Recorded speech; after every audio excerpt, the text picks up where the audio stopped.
Today we have a pretty fun episode for you. We're talking about how many commander decks is too many, and our own personal philosophies on why we have, 1, 2, 10, 100 decks. We also gathered a little bit of data from you, so we'll be thinking about that and discussing it as well.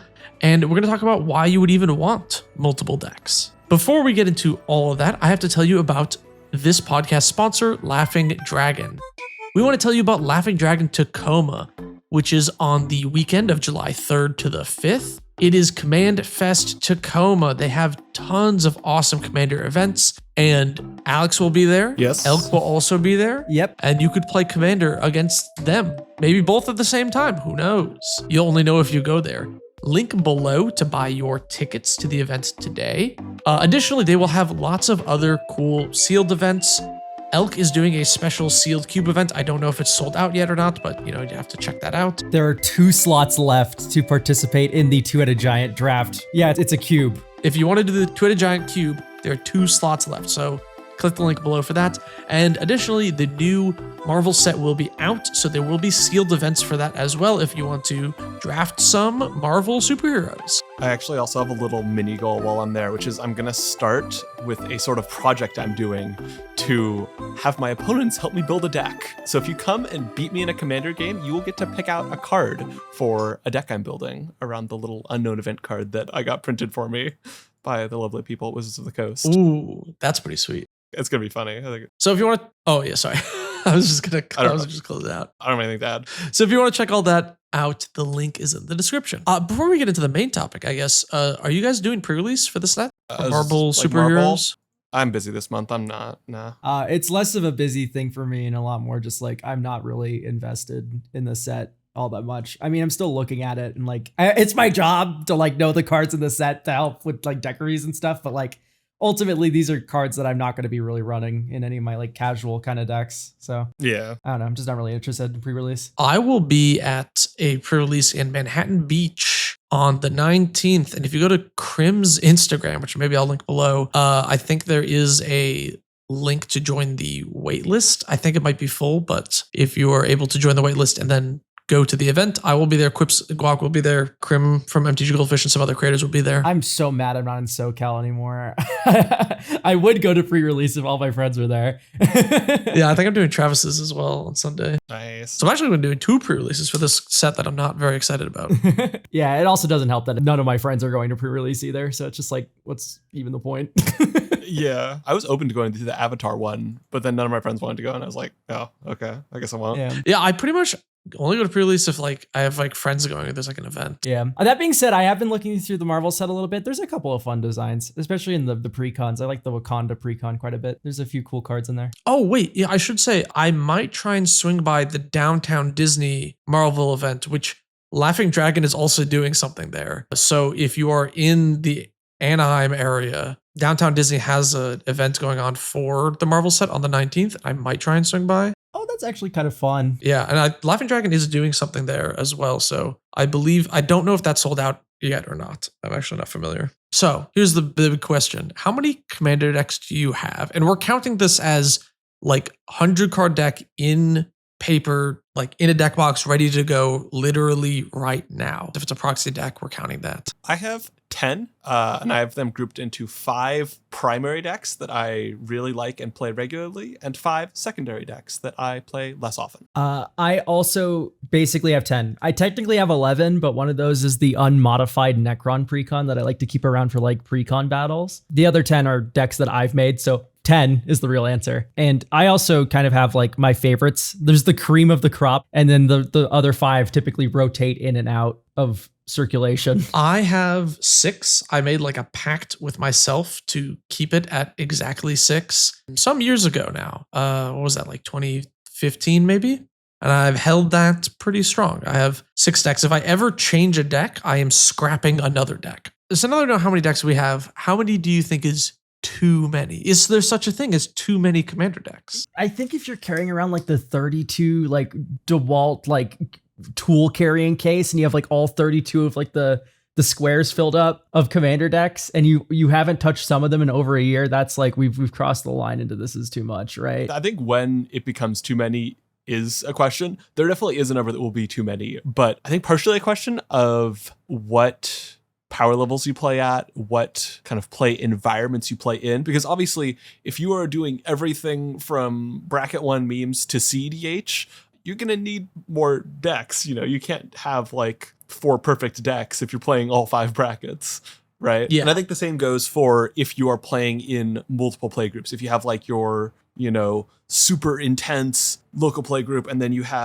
go to conventions, you want more chill decks, I think that requires you to have a bit wider of a range as well. But to me, I think my benchmark for when you have found a problem is if you have 2 decks that are scratching the exact same itch for you, when they're the same power level or close enough to the same power level, and when they are more or less kind of doing the same thing, you're enjoying them for the same reasons, and you're just carrying around 2 decks when you could be carrying around 1. I think that's an indication that you're having a problem. Yeah, I agree. Because on one hand, I respect. So my buddy Russell, which you guys met at the last Tacoma event, he was in the 2-headed giant cube for that round that we did. Yeah. The like taller guy. He is doing the 36 deck challenge, the one where you have a commander deck of every single color combination, and he's pretty close to finishing that, I think. And I respect that. Like, big shout outs. But at the same time, man, it's like I feel like there easily hits a point where you're just realistically not maintaining those decks very well. Not that you need to constantly be upgrading your deck, but like, you know, if you haven't played a deck in like 2 years because it's in your like,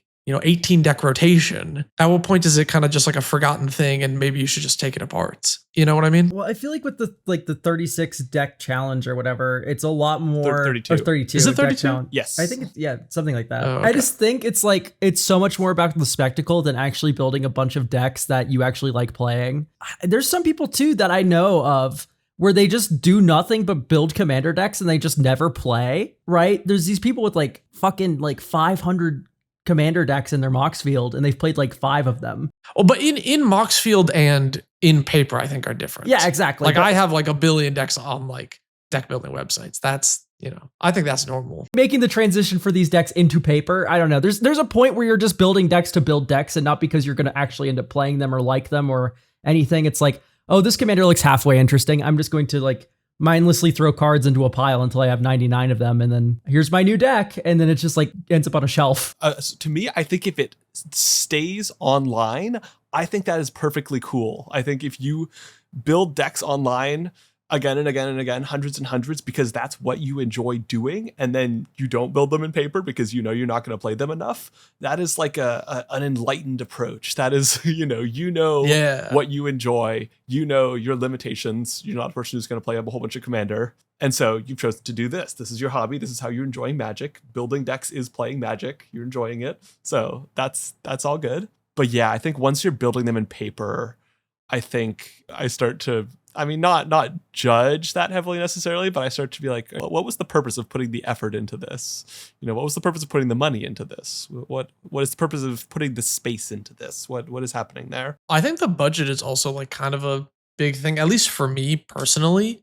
Like, I would rather have one $300 deck than two $150 decks that are for the same bracket. You know what I'm saying? Like, I would rather be able to foil one out or like have all of the pieces for it rather than 2 decks that are making significant changes to them due to budgets. Like, I would rather just combine. That's like the big reason for my like consolidation is like budgetary reasons. Like, I kind of like having, for Commander specifically, I like having foiled out decks or like, you know, cool fancy versions of cards. And to me, that's just something I think is like neat about the game, is the funny arts you can put. So it's kind of hard to do that if you have a lot of decks, unless you're like, you know, balling out, I guess. Yeah, I find it funny you say that because I've had the exact opposite mindset sometimes. This is one of my decks among my 10 that I basically never play, like maybe like 2 games a year.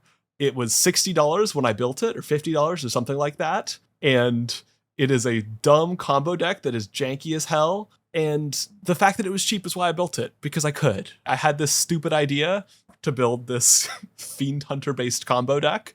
and I built it and I had some funny games with it, and I'll still occasionally have a funny game with it, but I'm kind of okay with that because I didn't spend a whole lot of money on it. Yeah. This wasn't some crazy investment. I knew exactly how much enjoyment I'd get out of it. Yeah, I've been finding recently, and not recently, but like my entire Magic career, what ends up making me build a commander deck in paper is I've play tested it a lot. I've played it online maybe a little bit. I like the concept a lot. It doesn't do anything that my other decks do, or it does something better than what my current decks do, and I'm replacing one. And it's cheap. The cheapness is actually a factor that comes into play. When I first built Cormella, for instance, my big Grixis slop big spells deck, it was like maybe $100 to put together.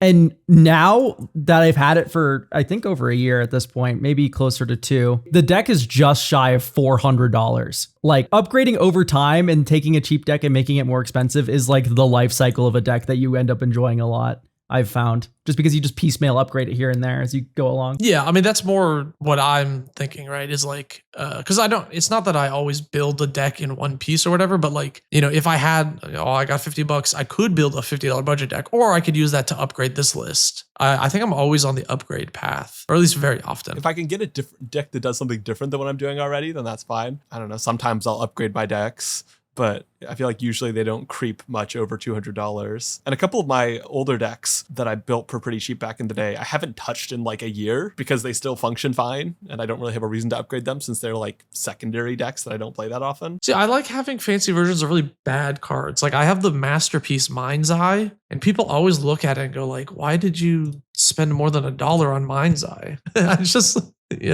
That is pretty funny. I will say about going back to the 32 decks thing, I think one thing that I guess confuses me about that is that I feel like you're just going to end up with a lot of decks that are the same, in part just purely due to the numbers of it. Like if you're building 32 decks, some of them are going to inevitably end up having a lot of overlap, but also in the sense that if you are spending your time making this many decks as a goal, I feel like you kind of have to form a formulaic sort of deck building style, right? When I build like a new deck that I'm really excited about, that takes a lot of time and effort and thought and like gazing within at my own intentions of what I want to get out of this game. And if you're building 32 decks, you're not doing that for all 32 of them. So I kind of wonder what internal mechanism drives it. Are you just following a formula? Or do you truly have these, 32 kind of unique ideas that you're excited about? I mean, Russell listens to the podcast, so he's going to hear this. I would love for him to answer. Maybe we'll do a little recurring segment next episode and see what he says. But I'm pretty sure he started with one deck and then he waited till a new commander he's liked got spoiled or whatever, and then he built that for the next one. And then it's like an overtime build out of 32 decks. Is there ever a point where one of them just completely subsumes another? Because I've had experiences before where I will build a deck and I will go, I now no longer have a reason to play X other deck ever again, realistically. Right, because it fills the same niche for you, scratches that same itch. I had that with my original Glissa Sunslayer deck, because that was just like a dumb big creature battlecruiser deck, and then I built my Rada deck, this kind of much more streamlined budget big creature battlecruiser. Scratched the exact same itches, but made me have more fun. And then I went, oh, guess it's time to scrap Glissa. And I wondered, do other people just not have that replacement effect? Like, do they still find something they enjoy about the old decks? Or do they is there something that causes them to hang on to a deck even after it has become kind of unnecessary in some sense? I think maybe in part of it is like you just like put so much effort into building it, and you've like done a lot of investment in both in time and money, and just like taking apart feels wrong, almost like you're like undoing all that work or losing it, like, or whatever. It's like, I don't know. I think after you stop playing a deck for a while, you should maybe just take it apart. It's not like you're killing a kid. I don't know. It's like, dude, that's how I felt when I took apart Jace. Yeah, you're killing your child. It weighs heavy on my conscience. Look at the flowers, Jace.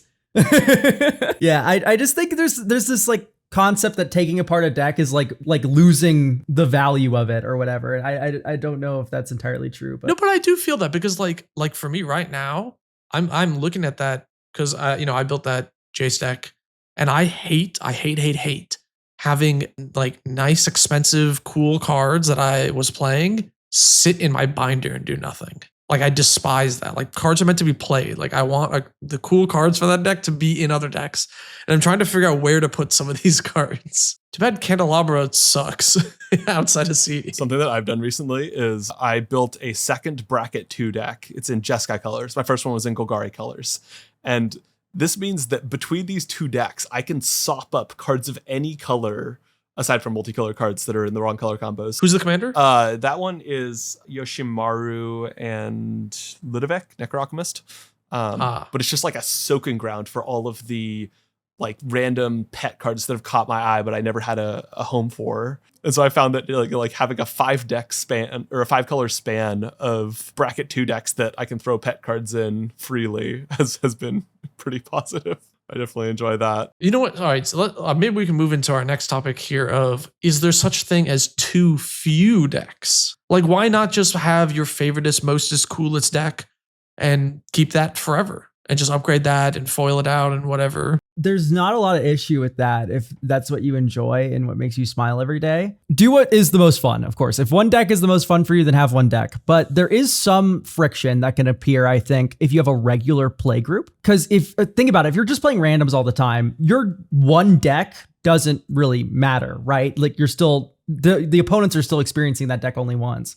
But when you have a regular play group of like friends, like you have a Discord server or something of 20 people that get together and just form pods on the weekend or whatever, or you like go to a friend's place or whatever, and you only have one deck, right? The dynamics are going to feel the same all the time for your opponents, right? This is reminding me how much I enjoyed back when I had a 10 deck budget deck pool with my old play group. It was the same decks in theory, but we got to have like all different combinations with them. So we know what every deck does, but how the decks played with 3 other decks was interesting. And I think that I do see how that could be an issue if you have people rolling up with their one deck and then, you know, every single game Fred plays his, you know, goblin deck, and that's the only thing we ever get out of Fred. And so everybody else is building their thing and they can always expect goblins out of Fred. I do kind of see how that could lead to a reduction in the kind of space that is being explored in each Commander game. Yeah, I mean, just variety is like the spice of life, you know?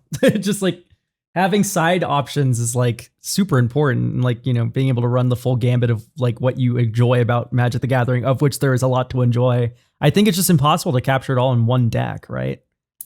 I remember there was this guy at my game store back in Virginia, like a long time ago, and he always had like cool, interesting decks. And then one day we were at the game store playing. We're like, all right, what are you gonna bring out? Because he had, you know, different power levels. And he was like, oh, I only have one deck now. And we're like, what do you mean? And he's like, I sold my entire collection to build this one deck. And it was like a Togatog Enchantress and it was the most foiled out fancy deck I had ever seen in my entire life. Like all the fetches were like the original Onslaught ones and stuff like that. You had all the duels, and it was this totally like, at the time there were no brackets, but this would be like a bracket 2, like very mid-power Enchantress Atog deck. It was really funny. And that was it. He just played that for the rest of the time that I'd known him. I want to respect that. I guess, okay. Maybe if somebody gets like emotional value out of having duels and fetches, but as a budget player, I just am completely out of that world. Like, I don't know if cracking an original Onslaught fetch land like touches your heart in a way previously unseen in your life. It wouldn't for me. But it wasn't even just that. It was everything in the deck was the oldest possible foil. Like the entire 99 was like that. It was like actually maximally foiled out. It was insane for like not a very good deck. I have to respect that on some level. That's funny. It was really funny. Wow. And was it a fun deck to play against? I mean, it was like Enchantress with like a random Atog at the command zone that did nothing. It was like, okay. He built so many cool, interesting decks. Like, I was just so baffled. I didn't understand this. And this was the final project that it was all culminating to. He built this deck once that I ended up actually building as well because it was so cool. And it was like Iname Death aspect where you'd put all the spirits into your bin, and then it had like an ad nauseum backup plan because it could pick up the rest of its deck. It was like so clever and cool. Like he always made really cool decks, and this one was just so boring. It was really weird. But it was pretty. It was really pretty though. Yeah, I agree with you guys though that like, you know, if someone only plays one deck it does kind of like somewhat shoehorn the interactions that you can have with that person, right? Because yeah, if they're always playing mono red, then they're always gonna struggle to destroy enchantments, let's say, right? Or if they're always on Krenko, you just know you're like, okay, I need a board wipe, and then this deck folds. You know, you get similar play patterns. God forbid their favorite commander is like some kill on sight nonsense, like the Yeah. one Umezawa that gives everything like ninjutsu from hand. Yeah. So you just like always need a kill spell in your opening hand if you're playing with this person in your pod. I think my brother's first commander deck that he had recently that a friend built him was Joda the Unifier, and that's fucking insane as the only deck you have. Oh my God. You just like unlocked a memory for me where we were introducing one of my friends to Commander and his first deck was Joda Archmage Eternal. And it was like, this is such a bad option. Like I was thinking this, I didn't say this out loud, but like this is just such a horrible commander to like pick as your first one to like build a deck around, the one that makes everything cost Wooburg. Oh yeah. And he built it as like Wooburg Eldrazi, like insane big bombs. So you just had to kill Joda on sight and just sat there and didn't play the game. I had the same conversation with someone recently where they were like, oh, so-and-so's trying to get into, actually it was Travis and his girlfriend Jade. Jade wants to like get into Commander. And I was like, don't build something on the EDH Rec Top 100. This isn't like a hipster argument or whatever. This is like if you play something that is just obviously like a kill on sight, super busted commander and everyone sees it, you're not going to have a fun time as a new Commander player. Like play something a little quirky. Somebody builds Isheen 2 Weapons as 1, I think they're going to have a pretty good time. Like that's just a nice like amplifier on a deck that already does something. Pentalaza, somebody's going to have a great time. With an asterisk, I'll say. Yeah. With an asterisk. But I mean, like, don't go like, I need a Traxa or whatever. But it's like, you know, everyone's going to try to blow you up and then you're just not going to have a very exciting time, you know? I literally just like cannot fathom ever building a Traxa in any way that isn't like using her as a sorcery that proliferates because she's going to get blown up before it's your turn again. Every single time I feel. I've never seen a Traxa player untap with a Traxa. Which is funny because I feel like there should be a more kill on sight commander in a game where like a conventional build of Atraxa is there, but I don't know. Maybe people are playing. Atraxa just has the pedigree, you know what I mean?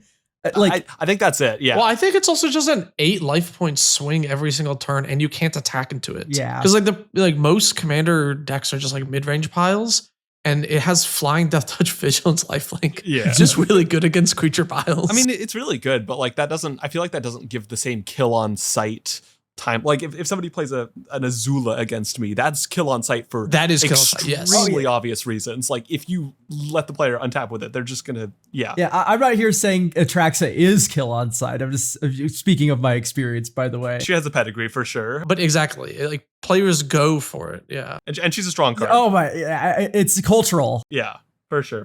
I think one of the main benefits of playing like a lower power commander is the fact that people perceive the unpopular ones as lower power, which is often correct. And then you don't get like hit so hard in the threat assessment. That happens like other formats too. There's this idea of like brewer's advantage where like your opponent's playing something really wacky and you don't know what the fuck is happening. So how do you sideboard against it, right? Like this is partially what makes Lutri like actually not a total throw. Like, oh, a singleton deck in Modern. That's so weird. Why would you ever do that? Lutri being the companion that rewards you for having a singleton deck. But like, it's really hard to sideboard against a deck that's singleton because you don't know what they're going to do.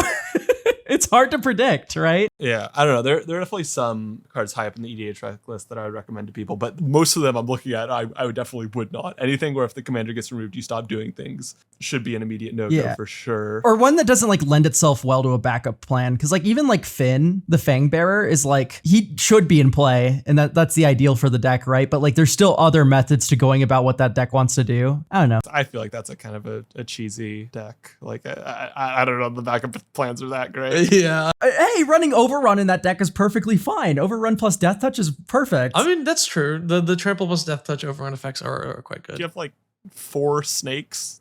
like you probably don't have that many. Unless you get like, what are the ones that make Death Touch tokens? If you get that out, maybe. But like, if you just have like 4 snakes you're swinging at people with Finn the Fangbearer with, like that's a 12 damage overrun. Ooh. Okay, that's a little fair. But still, like, I don't know. I think Finn also just has proliferation. There's other methods to going about what that deck wants to do. Maybe. I haven't played against Finn very much. Maybe I need to be elucidated to the great potential. Also, it's green, so you know how can you lose? Exactly. You should automatically win anyway. See, that's kind of true for my mono green dragons deck. I don't know if it's true for a low curve green deck. You're not following the usual green formula. That's true. I don't know. Lots of low mana value green creatures plus Beast Whisperer. I just fail to see how this deck fails. You know what I mean?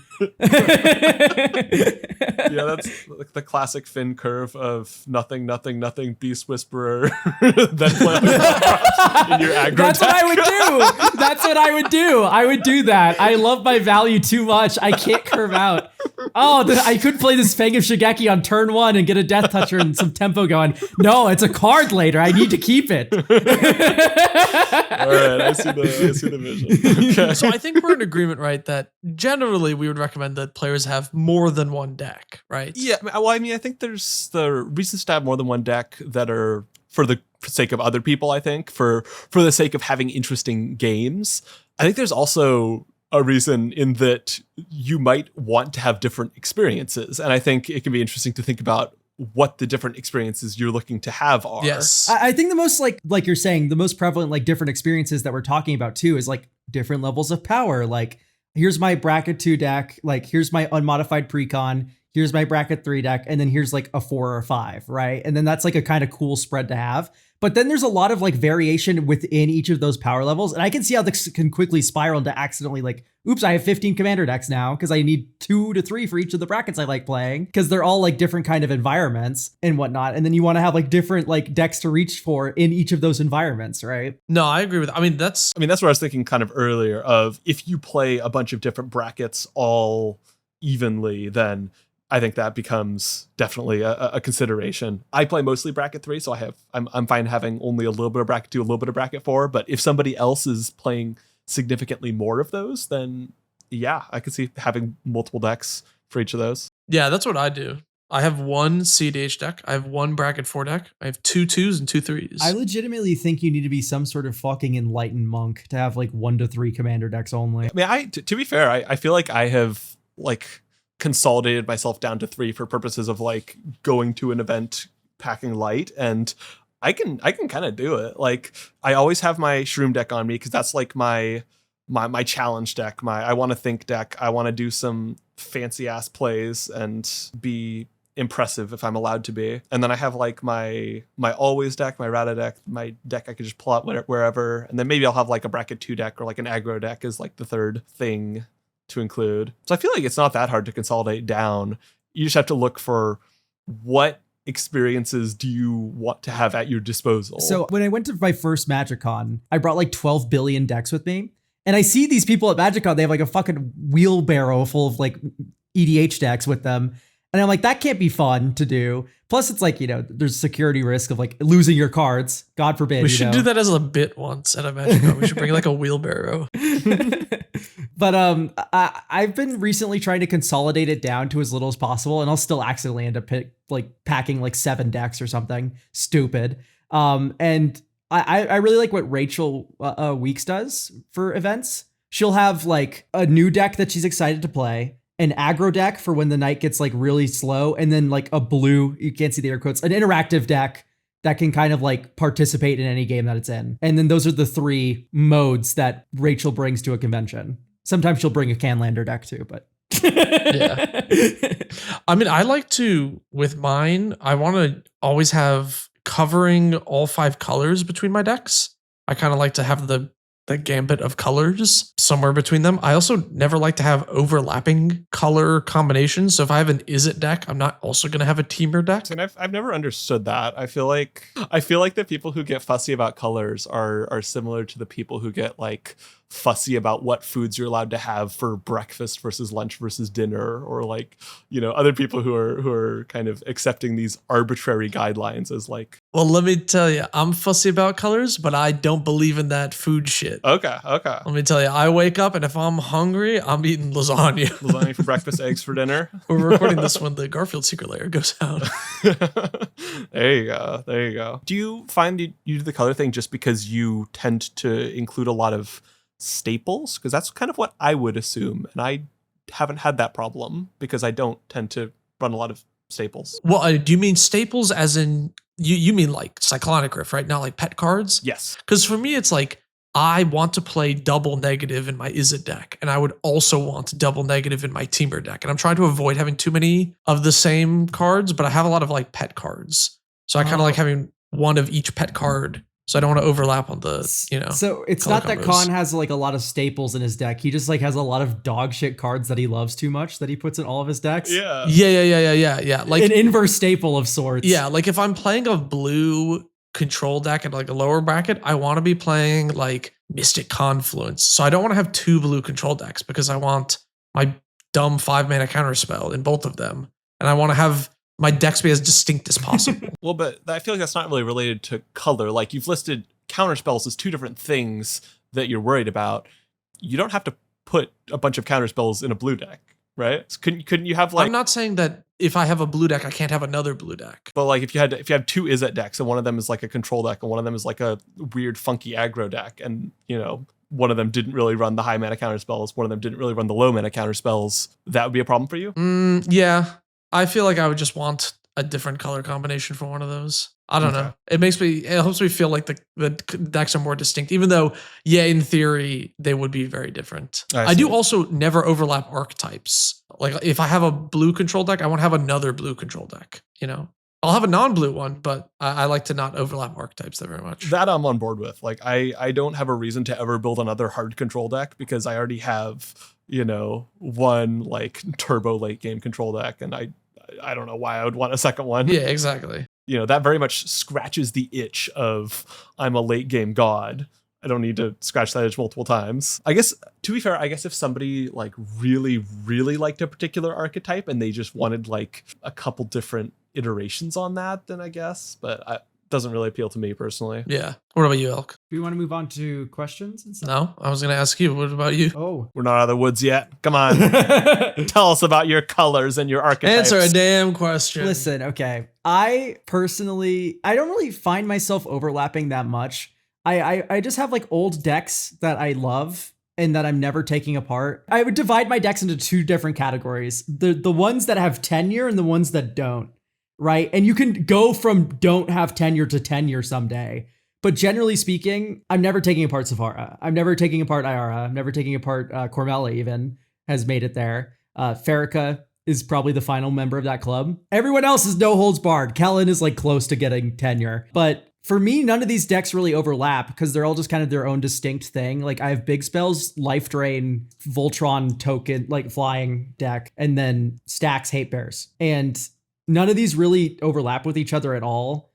And I think that's part of why they got where they are versus like something that's like a new deck that is blowing through like Jaxus. Jaxus just got made like not even a few months ago. And it's like mono red delirium weirdness stuff. So I was going to search for questions, and instead of putting mirror mirror in the search bar, I just commented on the last podcast mirror mirror.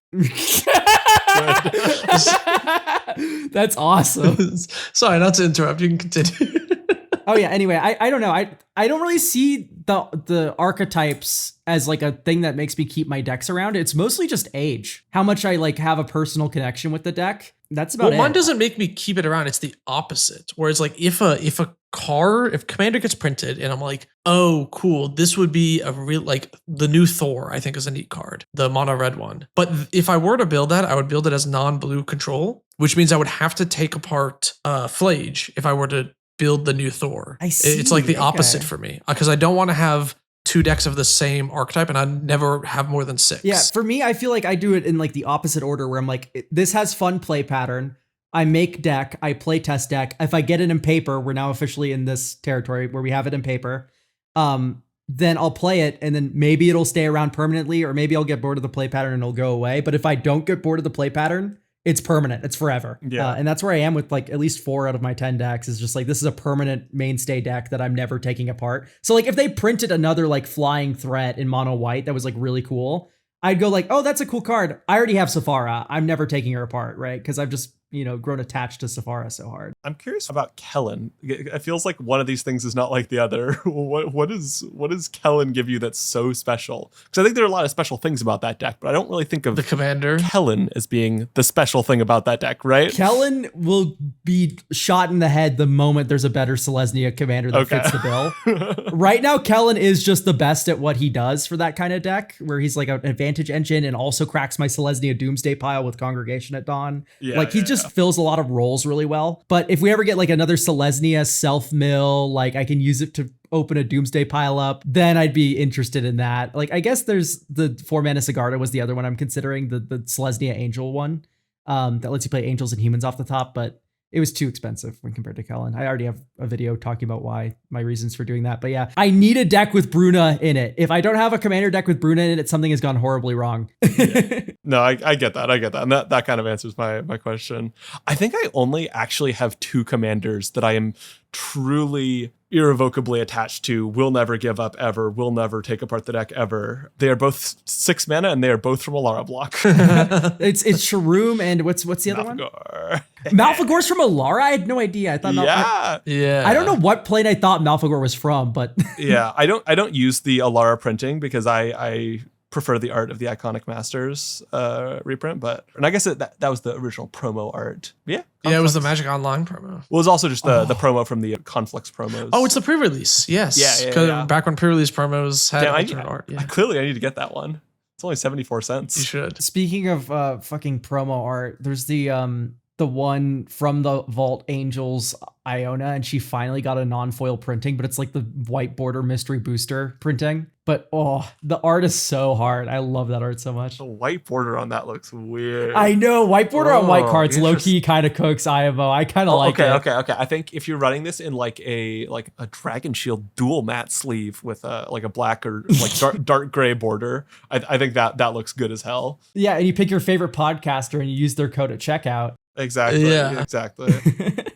I used to think my only forever decks were like Jace and Mina and Den, but Jace actually became Ral because I kind of had to, because I was like, I love Manual Storm so much, and Ral is like so much the same thing. It is another flip Planeswalker card Manual Storm deck in CDH, but it's actually playable, and I'm like, it's like exactly what Jace does. I feel like it's a different dynamic in CDH though, because you're kind of pushed by meta as opposed to casual, where it's like, I don't think you're retiring a casual deck because there's a new, better meta option. Dude, I played Jace like well into past it was viable meta-wise. I know, but you've made the swap to Ral because like you kind of had to versus wanting to. That's true. Mina and Den is not going to change anytime soon. I love my Japanese Mina and Den promo.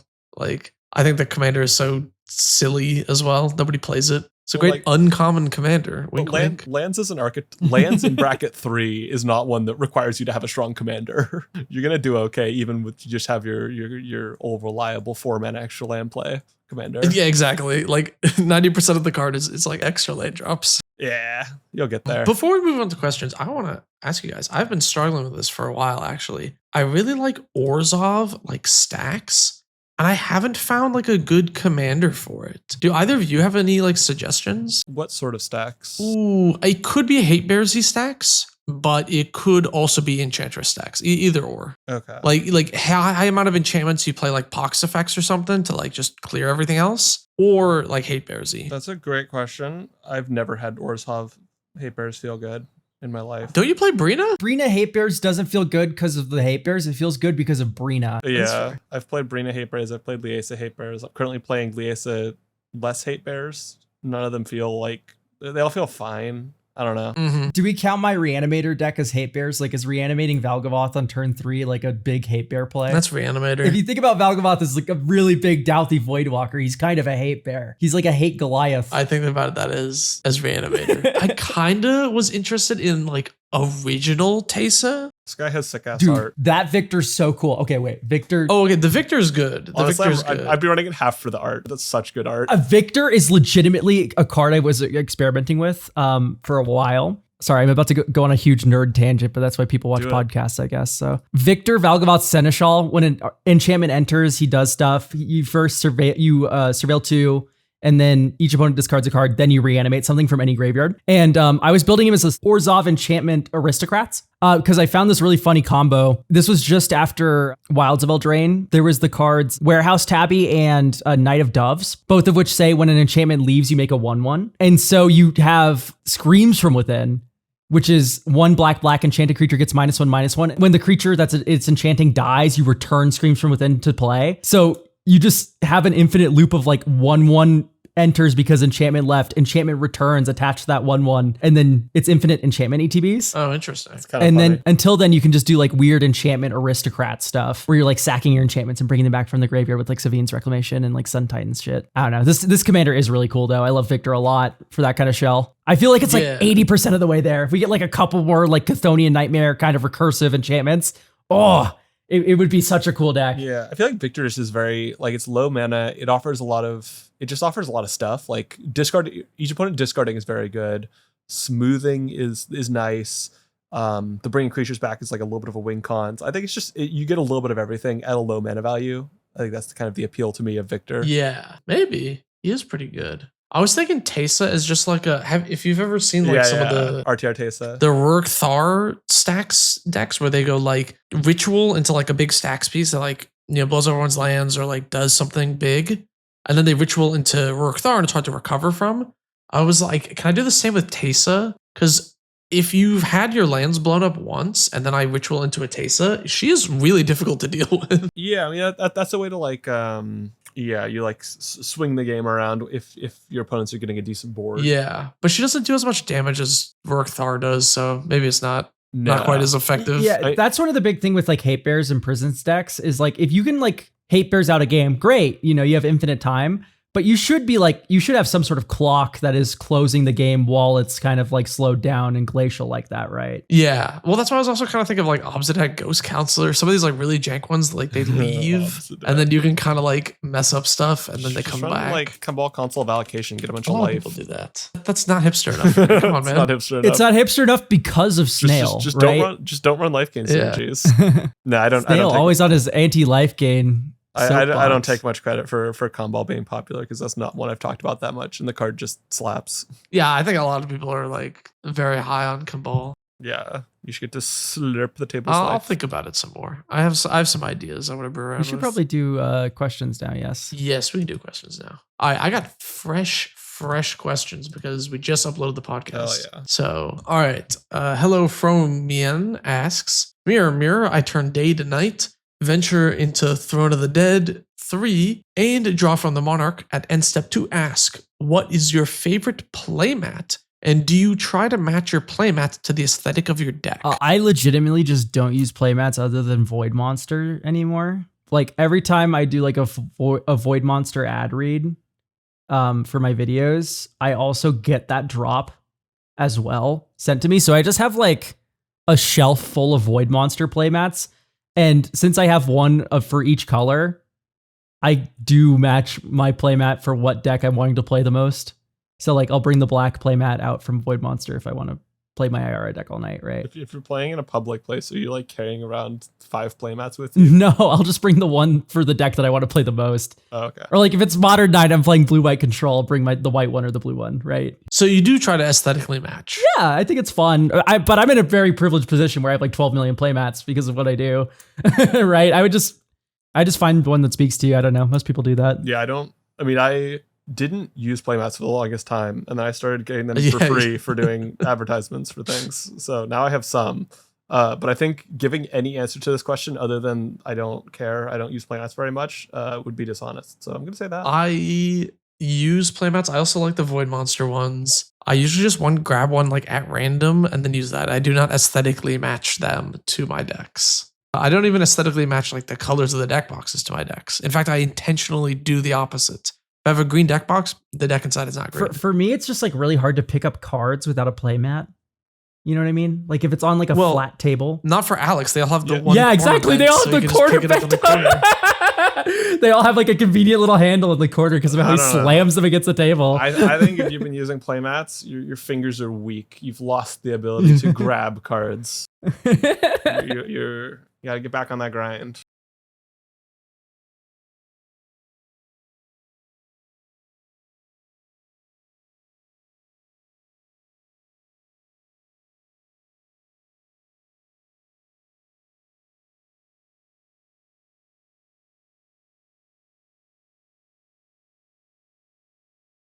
This person, Tim Moana on Spotify says, Mirror, mirror, what has been happening to Snail on the podcast videos lately? Why the hell is he glowing? I'm feeling funny lately.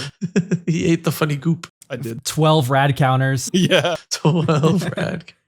And now he's even more in the new video because he's like spinning on his played skateboard. That's extra rad counters. Played against the Mothman player at my LGS one too many times. Astrid asks, Mirror, mirror, I cast Path to Exile on Zodahedron Goblin? Hedron not her Goblin? Is it name. Hedron Grinder? To ask, what is your opinion on top deck filtering cards like Abundance, Season of Growth, etc.? Do you think they are underplayed or lean towards, and tend to lean, or do you tend to lean towards alternatives? Man, I misread that. I love looting. What does Season of cards. Growth do? That's whenever you target a creature with a thing, you scry one or something like that. Whenever a creature enters, you scry one, and then whenever you target a creature, you draw a card. Okay. Oh, that's very different than Abundance. Yeah, I think it means just like top deck filtering. Like think of cream of the crop, right? When big creature enter, I not scry, but you look at that many cards at the top, put one on top, the rest on the bottom. Like these things that fix your draws. Sure. Versus, I don't know. I think I only run Abundance in my green deck because it combos with Cultivator Colossus. That's my bracket 4. Like, you know, like playing Abundance and then natural ordering my stupid 5-drop into a Cultivator Colossus and putting every land in my deck into play. That's why I run Abundance. I don't run it for really any other reason. It also stops me from decking when I'm doing my combo, which also helps, I guess. But overall, I don't know. I don't really like fixing, top deck fixing. I think just running good card draw is better than fixing like your draws with like a ton of scry effects. I'm addicted to looting effects, draw, discard, or rummaging effects, discard, draw. I just love putting shit in my graveyard and also getting to see more of my library. Give it to me. Yusuf put a PSA for looting addiction on screen.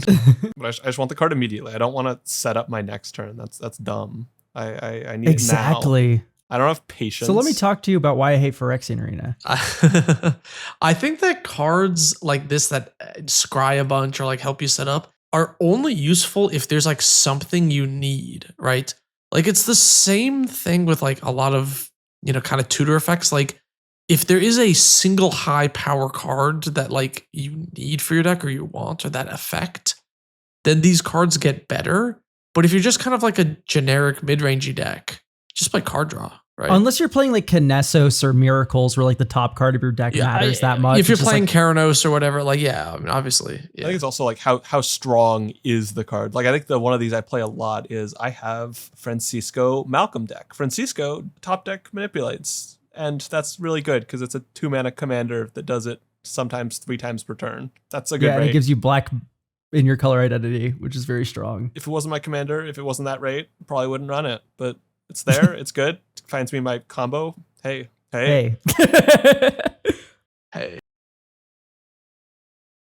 Peace and love, $50 if you want to get a deck review on my weekly Tuesday and Sunday stream. Also, if you watch for long enough, you can spend 45,000 channel points to get a free deck review. Yeah, Yusuf's gonna cut these. A